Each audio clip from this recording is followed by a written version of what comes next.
우리는 지난주에 하나님께서 이 모든 구원을 준비하시고 작정하시고 이루시고 그 결과를 완성하셨다는 선언을 29절과 30절에 걸쳐서 확인했습니다. 그리스도의 십자가가 증언하듯이 구원은 이미 역사 속에서 일어난 것입니다. 2000년 전에 예수께서 십자가를 지고 우리 인류의 죄를 위하여 죽으실 때 구원은 이루어졌습니다. 그러나 우리를 보면 그 후 2000년이 지나 태어나고 예수 믿고 신앙생활하고 있습니다. 이런 시간상의 역수는 하나님께서 우리에게 허락하시는 구원을 결단코 변개하거나 취소하거나 타협하시지 않겠다는 의지의 표현이라고 누차 강조하고 있습니다. 우리를 미리 정하셨고 우리가 현실에서 경험하듯이 부름을 받았고 그리고 우리를 영화롭게 하실 것인데 그것이 완료형으로 선언되어 있다고 30절을 소개했었습니다. 지금은 우리가 부르심과 그리고 영광이라는 하나님이 우리에게 준 운명, 승리의 운명 사이를 살아가고 있죠. 그 사이가 로마서 5장에 의하면 고난이라고 되어 있습니다. 이미 이루어진 구원을 각 개인에게 적용하시는 것이 현실인데 각각의 신앙생활의 과정은 가장 특징적으로 고난으로 나타난다고 합니다. 그 고난 때문에 우리는 늘 우리에게 일어난 이 구원과 우리의 소망들이 흔들리죠. 로마서 5장에서는 그 부분을 그래서 5장 5절 보시면 소망이 우리를 부끄럽게 하지 아니함은 우리에게 주신 성령으로 말미암아 하나님의 사랑이 우리 마음에 부은 바 되었다고 얘기합니다. 사랑이 우리를 붙들고 가니 걱정 마라 그렇게 얘기하는 셈이죠. 아무도 실패하지 않을 것이다. 하나님의 사랑이 우리를 붙들고 있다. 우리는 늘 그 사랑을 이렇게 이해하지요. 그렇다면 우리 마음이 늘 넉넉해야 할 것 아니냐. 하나님이 우리를 사랑하고 있다면 우리 마음에 늘 확신이 있어야 될 것 아니냐. 그렇게 생각하는데 성경은 사랑을 그렇게 풀지 않습니다. 사랑은 최고의 의지이며 호의이며 인내이며 능력이라고 풉니다. 그것이 오늘 우리가 읽은 로마서 8장 31절 이하의 이야기지요. 누가 우리를 그리스도 예수 안에 있는 사랑에서 끊을 수 있겠는가? 이게 이제 부르심이라는 현실과 약속된 소망, 아니 결정된 승리 사이를 사는 우리, 그리고 고난이라는 특징으로 점철되는 인생을 살아야 하는 우리에게 준 성경의 위로요 확신입니다. 하나님이 사랑하고 있으니까 걱정하지 마라. 그렇게 말하는 것이죠. 그 사랑이 성경이 말하는 사랑과 우리가 기대하는 사랑과 얼마나 차이가 나는지 우리는 그 사랑으로 넉넉하지 않다고 늘 얘기하는 것입니다. 성경은 그것이면 충분하고도 남는다고 얘기합니다. 그러니 이 사랑을 풀어야죠. 31절 이하에서 39절까지 오늘의 본문은 그 사이가 하나님이 우리를 편들고 있고 결국을 결정하였으니 걱정하지 마라 라는 결정론을 말하는 것일까요? 아니면 우리 마음에 늘 일어나는 이런 괘씸한 생각, 운명은 결정되었으니 내가 아무렇게 살아도 되는 것이 아닌가, 사이에서 어떻게 올바른 신앙생활을 할 수 있으며 성경의 이 말씀을 우리의 힘으로 가질 수 있을까요? 31절에서 39절까지의 오늘의 본문의 중요한 표현은 이겁니다. 그리스도 예수 안에 있는 하나님의 사랑에서 우리를 끊을 수 없다라는 이 말의 강조점을 보셔야 됩니다. 31절부터 다시 봅니다. 그런즉 이 일에 대하여 우리가 무슨 말하리요? 하나님의 사랑, 하나님의 의지, 하나님의 능력, 이런 데 강조점이 홀로 있지 않고 그것이 모두 우리라는 대상을 갖고 있다고 얘기합니다. 로마서 8장 31절 이하의 이 약속은 하나님이 우리를 대상으로 놓고 하는 얘기라는 걸 놓치면 하나님 홀로 그 속성과 능력에 있어서 신실하시며 전능하시며 이것으로 그치게 됩니다. 나와는 상관없는 하나님의 얘기가 되고 그걸 따라가지 못하는 나는 늘 자신 때문에 죽어납니다. 그 얘기가 아니고 사랑할 대상을 빼놓고 얘기하는 건 다 거짓말이라는 겁니다. 계속 우리가 나오죠. 자기 아들을 아끼지 아니하시고 우리 모든 사람을 위하여 내주신 이가, 이겁니다. 34절에 누가 정죄하리요? 죽으실 뿐 아니라 다시 살아나신 이는 그리스도 예수시니 그는 하나님 우편에 계신 자요 우리를 위하여. 이 우리가 계속 나옵니다. 누가 우리를 그리스도의 사랑에서 끊으리요? 39절 높음이나 깊음이나 다른 어떤 피조물이라도 우리 주 그리스도 예수 안에 있는 하나님의 사랑에서 끊을 수 없으리라. 하나님의 성실과 능력을 높이는 것으로 우리는 이렇게 너무 간격이 넓어질 뿐이지, 못 미치는 자신을 발견할 뿐이지 힘이 되지 않는데, 사랑은 대상을 빼놓고는 결단코 홀로 성립되지 않는다는 사실을 놓쳐서 그렇습니다. 고린도전서 13장에 가보십시다. 잘 아시는 사랑장입니다.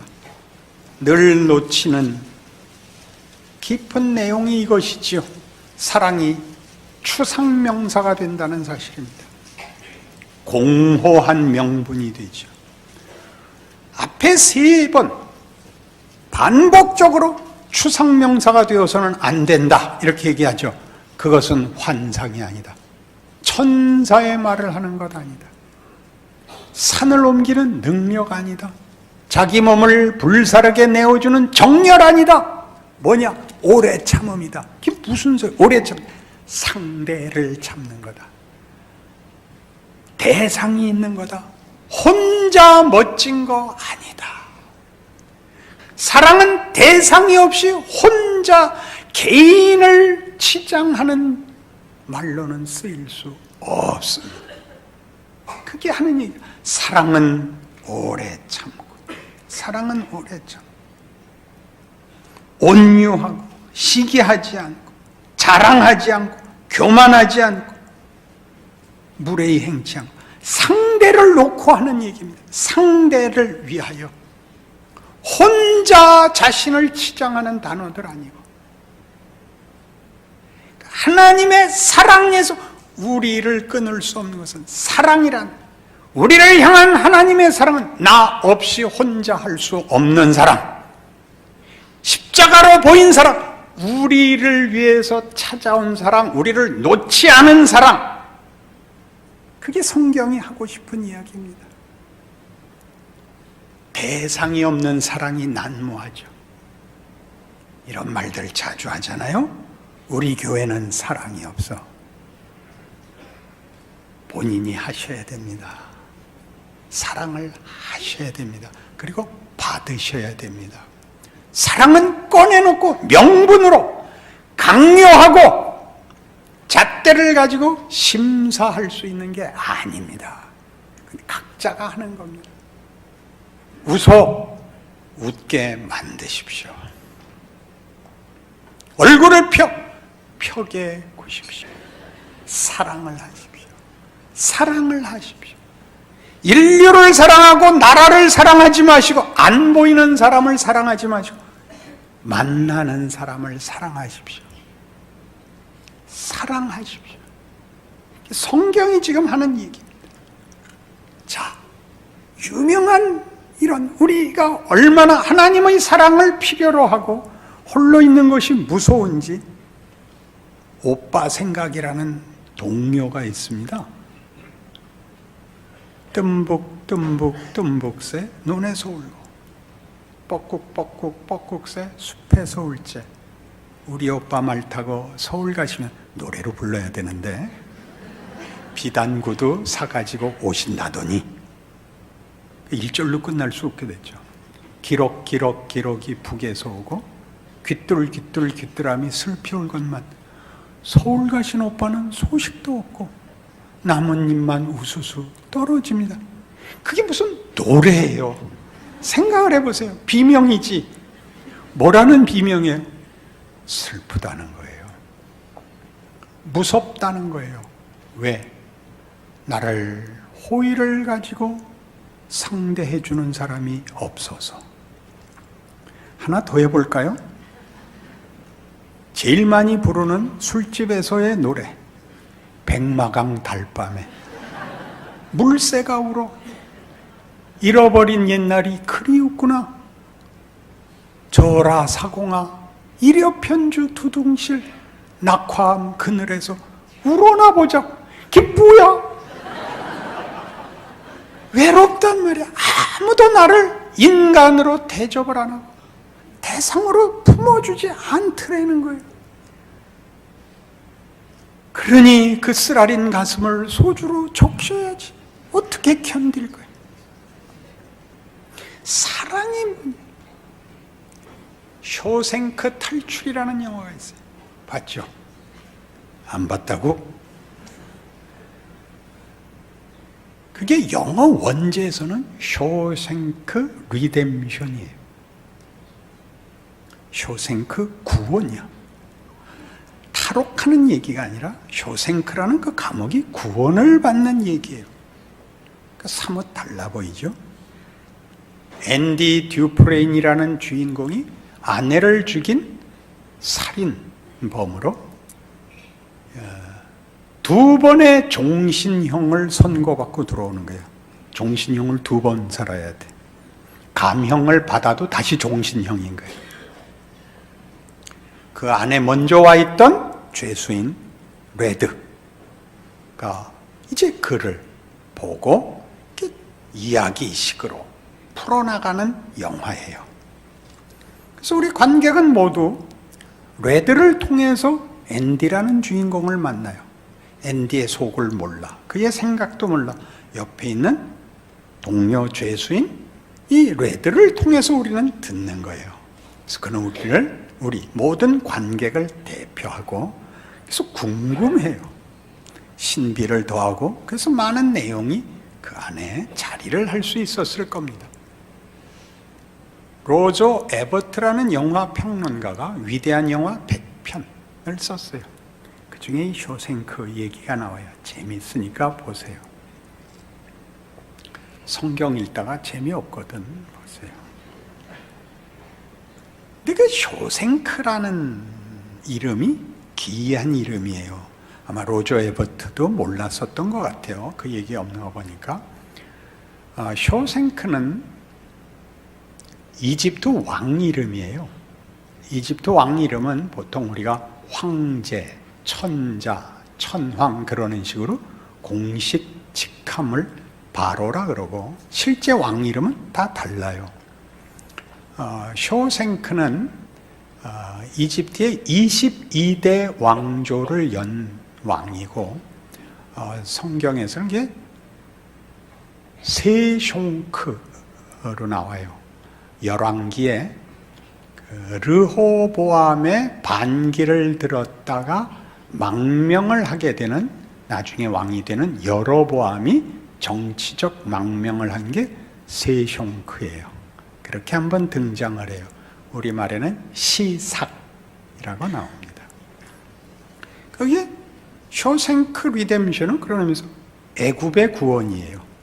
애굽은 핍박자였잖아요. 핍박을 당한 자가 아니라 핍박을 한 자인데 쇼생크 리뎀션이 됐죠. 그러니까 기독교적 유산을 갖고 있지 않으면 이 영화를 이해할 수가 사실은 없는 거죠. 앤디는 무죄이지만 다른 강도가 들어와서 자기 아내를 죽였는데 앤디의 총으로 죽였기 때문에 앤디가 범인이 되어 억울한 옥살이를 하죠. 그리하여 정말 죄수들과 함께 있게 돼요.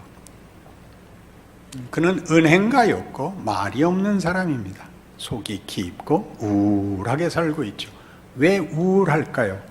그 영화 속에도 나오듯이 결국 그가, 아내는 결국 내가 죽인 거야. 내가 쏴 죽인 건 아니지만 나는 남편 노릇을 못했어. 말하자면 후회를 하죠. 그리고 말없이 이렇게 저렇게 다른 죄수들과 살다가 탈옥을 합니다. 그가 탈옥을 하자 그가 탈옥을 한 것으로 그치지 않고 남은 모든 죄수들이 그의 탈옥을 즐깁니다. 왜? 그가 한때 동료였다는 사실 때문에 그의 탈옥은 남아있는 모든 자들에게 구원이 됩니다. 이런 유명한 사건이 있죠.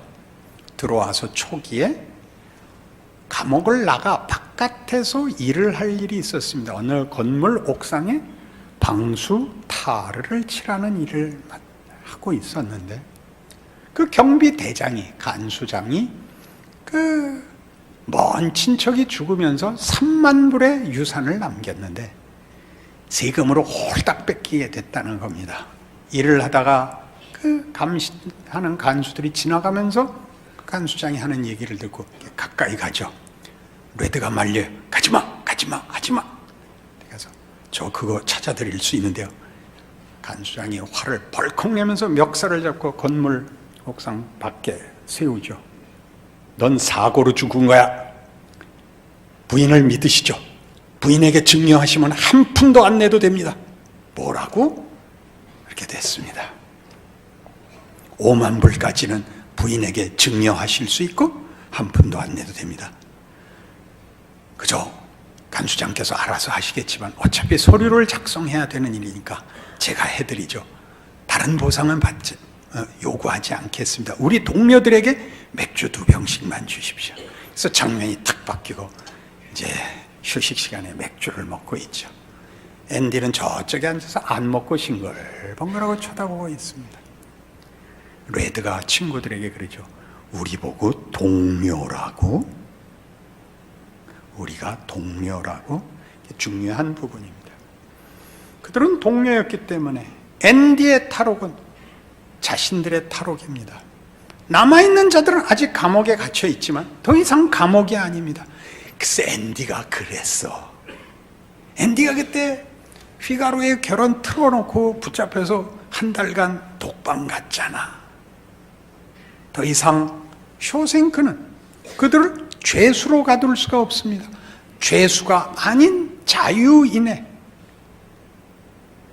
자유와 누림이 저들에게 이미 넘쳐나고 있기 때문입니다. 예수가 이 땅에 오셔서 인생이 되시고 인생을 살고 죽으시고 부활하자 더 이상 세상은 죽음이라는 위협과 공포로 묶을 수 없는 세상이 된 것입니다.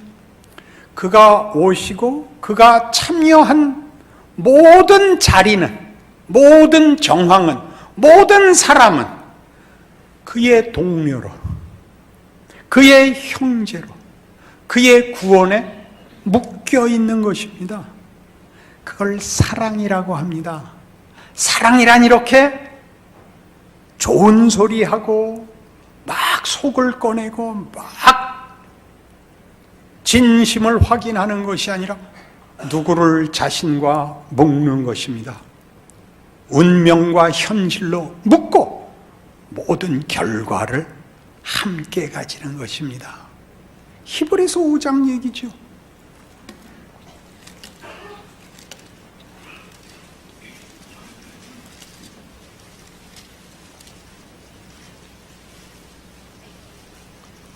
(356페이지) 히브리서 5장 7절입니다. 그는 육체에 계실 때 자기를 죽음에서 능히 구원하실 이에게 심한 통곡과 눈물로 간구와 소원을 올렸고 그의 경건하심으로 말미암아 들으심을 얻었느니라.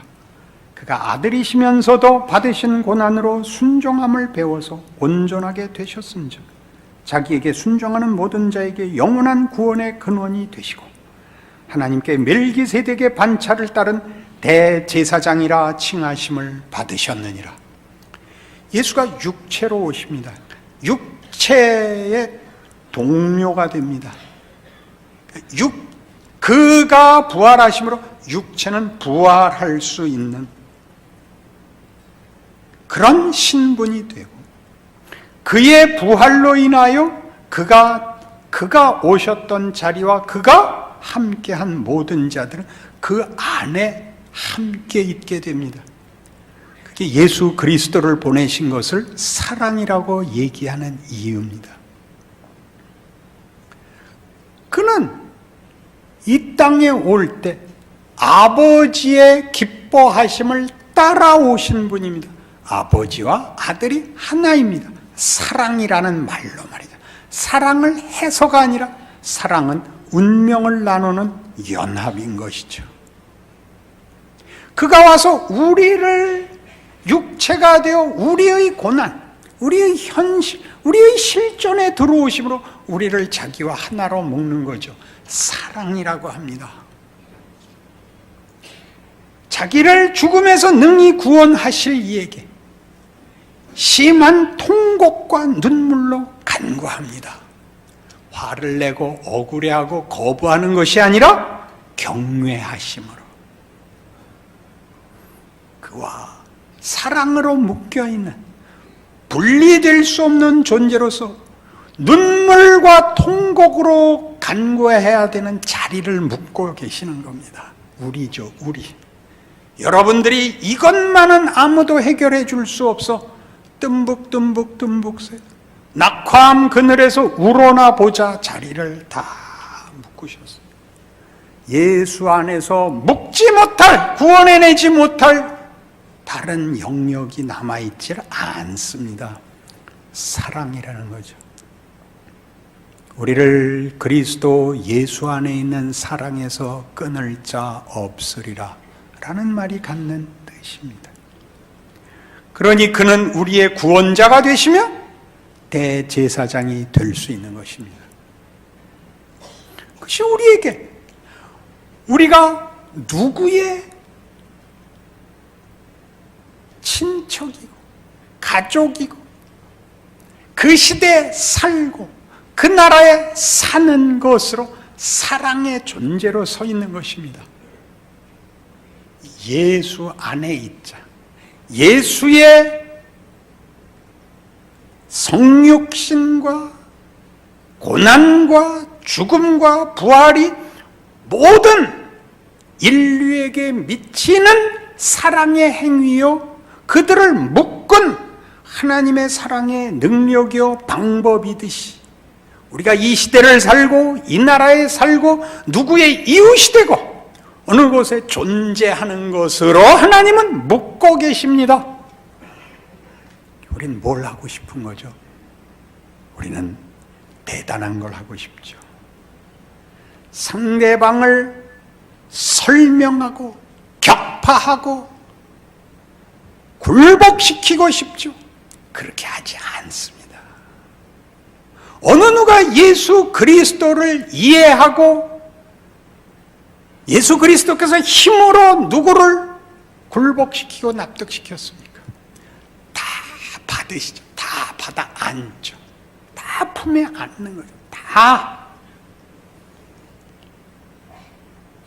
인류 역사상 유례가 없는, 아무도 다시 할 수 없는 억울하고 부끄럽고 고통스러운 길을 가서, 그래서 보상을 받았다가 아니라 어느 한 부분도 남김없이 당신의 품 안에 안으신 것입니다.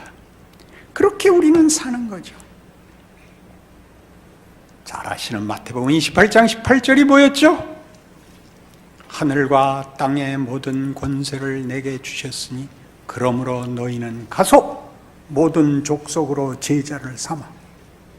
이게 무슨 말일까요? 우리 그 땅 끝에 와 있는 겁니다. 우리가 서 있는 자리가 땅 끝입니다. 우는 자리, 할 말 없는 자리, 억울한 자리, 견딜 수 없는 자리, 거기에 하늘과 땅의 모든 권세를 쥐신 예수께서 보낸 자리, 볼지어다 세상 끝날까지 내가 항상 너희와 함께 있을지니라. 예수를 믿으면 어떡하라고요? 겁을 내지 마세요. 겁을 내지 마세요. 낙화암 그늘에 가서 울지 마세요. 우리가 사는 인생에 아무것도 아닌 것 같고 아무것도 없는 것 같은 속에서 일하시는 하나님, 그의 사랑, 나에게 준 이웃, 상대, 너무나 많은 상대, 그들 앞에 내가 서 있는 겁니다. 그들을 명분으로 쫓아내지 마시고 그들을 결벽증으로 외면하지 마십시오. 당신이 있는 것이 이웃에게 위로가 되게 하십시오. 편이 되어 같이 울고 같이 웃으십시오. 아무것도 줄 것 없으나 나 살아있는 것이 하나님이 일하시는 방법이다 기억하십시오. 여러분 서 있는 자리에서 하나님이 무엇을 하는지, 여러분이 거부하는 인생으로 하나님이 어떻게 일하시는지 확인하시는, 자랑하시는 인생 되시기를 바랍니다. 기도하십시다. 하나님 아버지 은혜를 감사합니다. 하나님이 그 아들을 세상에 보내심은 세상을 사랑하시며 심판하려 하심이 아니요 구원하려 하심입니다.